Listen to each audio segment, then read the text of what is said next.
Welcome to Finish First Financially. I'm Goran Radanovic. I'm back with another Reddit post. So I want to go through it and then provide my take on it. Obviously, it's not financial investment advice.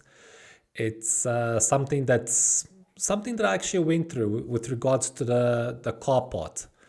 So it says, diagnosed with brain cancer and I have a car loan with a 20% interest rate. I don't know where to go from here. I'm 27. In 2022, I made a dumb decision of buying a car with bad credit. The car's only worth 5,000. My fault because I delivered pizzas in it, so mileage is high. After 3 years of consecutive payments, the balance only went down by 6,000. I bought the car for 20k, so there's 14 outstanding and it's only worth 5. In terms of the cancer, I'll be on chemotherapy for 12 months. I'm just worried and stressed. Yeah, sorry about your situation. I mean, that's a terrible thing to go through. And when you're going through something like that, obviously your health is the most important. That's where your priority lies. That's where you should dedicate all your resources. And, the last thing that you want is to be dealing with something like this. But obviously, I'm sure that you don't want that burden and you want to pay it off. And I can tell you something like this happened to me. Obviously, not the health scare, but I was in a situation where I couldn't pay for my car. And the first thing that I would do in this situation is call them to let them know what you're going through. You'd be surprised as to how accommodating they can be as long as they see your intention to pay it off.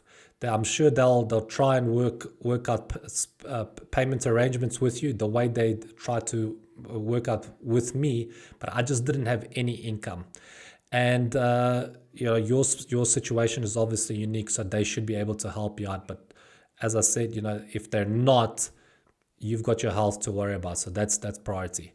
But what happened with me when I was in this situation, I couldn't pay my car. Eventually, I defaulted for like a month or two.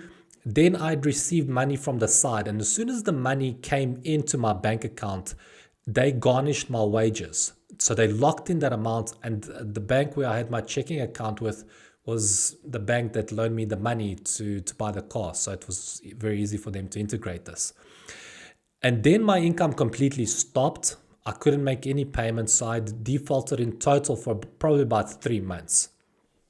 And they started calling me and they wanted payment.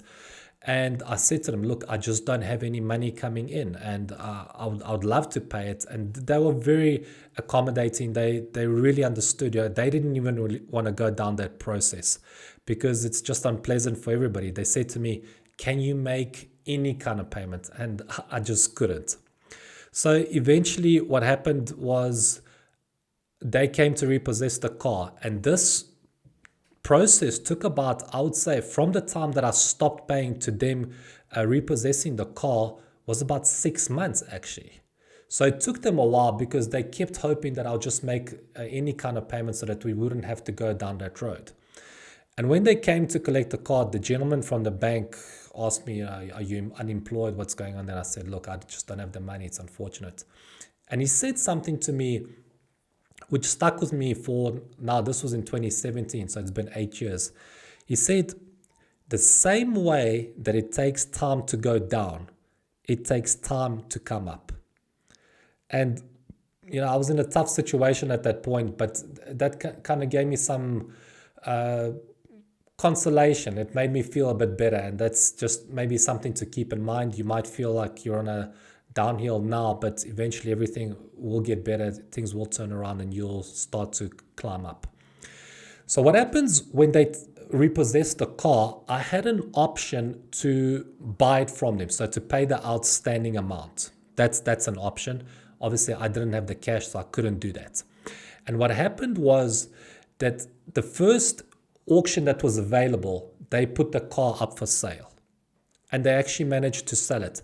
And surprisingly, when they took the car from me, it wasn't even working. I couldn't even start the car.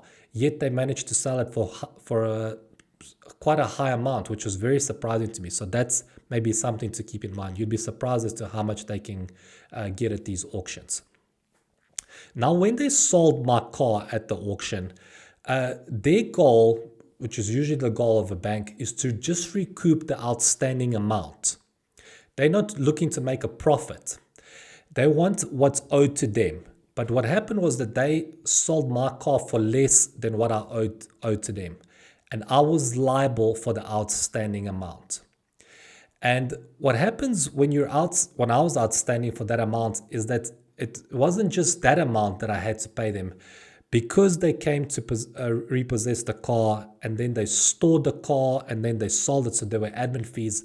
They added all of that on top of the shortfall that they didn't claim from the sale of the car. So that's also something to keep in mind when they do sell it at an auction. And obviously that affected my credit because I had this outstanding amount and it was outstanding for several months. I had a bit of a bad credit for a certain amount of time, but then I made arrangements to make this payment for the outstanding amount. And after I paid it, they actually deleted that bad record from my history. So it was no longer there. And because I don't owe them anymore, so there's no reason for it to affect my record for years and years to come. Might affect it for a certain period of time, but can't forever. And this time period now, going from when I started to default to paying them off for the car, was about 9 months.